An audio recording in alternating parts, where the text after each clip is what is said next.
দীপাবলি মানেই আলো, আনন্দ আর ভালো লাগার এক অপার মেলবন্ধন। সকাল সকাল ঘুম থেকে উঠে স্নান করে ভালো করে নিজের ঘরের ঠাকুরকে পুজো দিয়ে নিয়েছিলাম। বছরের এই বিশেষ দিনটিতে ঘর যেন নতুন করে প্রাণ পায়। আসলে সেপ্টেম্বর মাস থেকে শুরু হয়েছিল। একে একে দুর্গাপুজো হয়ে গেল, লক্ষ্মী পুজো হয়ে গেল, ছিলাম কালী পুজোর অপেক্ষা। সেটাও বোধহয় আস্তে আস্তে কেটে গেল, ভাইফোঁটাও হয়ে গেল। আবারও 1 বছরের প্রতীক্ষা। এই 1 বছর আবার আমরা অপেক্ষা করব এই পুজোগুলোর জন্য। তবুও কি হয়েছে, প্রতি বছর যেমন আমি আলো দিয়ে ঘর সাজাই, তেমনি রঙ্গোলি দিতেও আমার ভীষণ ভালো লাগে। যদিও রঙ্গোলি দিতে আমি খুব একটা নিপুণ নই, তবুও মন থেকে চেষ্টা করি, কারণ সেই রং আর পরিশ্রমের মিশ্রণেই যে এক অন্য রকম আনন্দ থাকে। দেখতেই পাচ্ছ, আমার ঠাকুরের ওখানে রঙ্গোলি আমি দিয়ে নিয়েছি। তারপরে বিকেলবেলায় মোমবাতি দিয়ে সমস্ত ঘরকে আলোকিত করে দেব। রঙ্গোলি দিয়ে যেমন ঘরের কোণ সাজিয়েছি, তেমনি একদম গেটের বাইরেটাও রঙ্গোলি দিয়েছিলাম ছোট্ট করে। আমার ভীষণ ভালো লাগে এই দীপাবলির দিনটাতে এই যে মোমবাতি দিয়ে ঘর সাজানো, সারা ঘরকে আলো, টুনির আলো দিয়ে সাজানো, এটা বেশ ভালো লাগে। চারিদিকে রাস্তাঘাটে আলো জ্বলে, এইটার মধ্যেই মনে হয় দীপাবলির একটা মেন আনন্দ থাকে।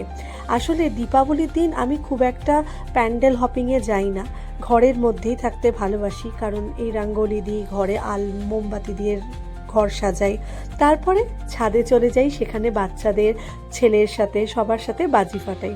এটাই একটা আনন্দ, এবং এই আনন্দটার জন্যই কিন্তু 1 বছরের অপেক্ষা। দেখতেই পাচ্ছ আমার রঙ্গোলি দেওয়া হয়ে গেছে। কেমন হয়েছে অবশ্যই কিন্তু কমেন্টে জানিও। রঙ্গোলি দিয়ে সমস্ত জায়গাটা সাজিয়ে নেওয়ার পরে প্রতিটি কোণে আলো যখন জ্বালিয়ে দিয়েছিলাম, বেশ ভালো লাগছিল।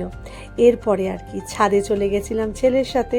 সেখানে গিয়েই তো আসল মজা। আসলে দীপাবলি আমার কাছে একদমই বাজি ছাড়া ইনকমপ্লিট। আর এই দেখো, আমার ছাদ থেকে গোটা শহরটাকে কেমন লাগছে। আমার কিন্তু ভীষণ ভালো লাগে এই সময়টা। চারিদিকে আলো আর আলো, প্রত্যেকটা বাড়ি যেন ঝলমল করে এই আলোতে। আর দেখতেই পাচ্ছ, সবাই এখানে বাজি খেলায় কেমন ব্যস্ত।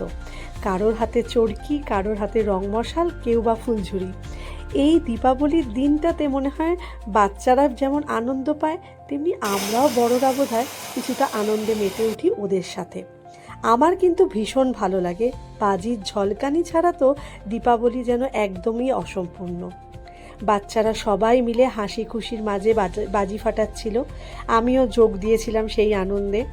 আকাশ ভরা আলো আর মাটি ভরা হাসির সেই মুহূর্তগুলো আজও মনে পড়লে মনটা বেশ ভালো হয়ে যায়। এইভাবেই আলো, রং আর আনন্দে কাটলো আমার দীপাবলি, যেটার এক সুন্দর স্মৃতিতে ভরা রাত, যা প্রতি বছর নতুন করে মনে করিয়ে দেয় জীবনও কিন্তু দীপাবলির মতোই। যতই অন্ধকার আসুক, আলো জ্বালাতে ভুলে গেলে কিন্তু একদম চলবে না। আমার এই ভিডিওটা তোমাদের কেমন লাগলো অবশ্যই কমেন্ট করে জানিও। যদি ভালো লেগে থাকে তাহলে অবশ্যই লাইক, কমেন্ট, শেয়ার করে দিও। সবাই ভালো থেকো, সুস্থ থেকো। সবার সাথে আবারও দেখা হবে পরবর্তী ভিডিওতে।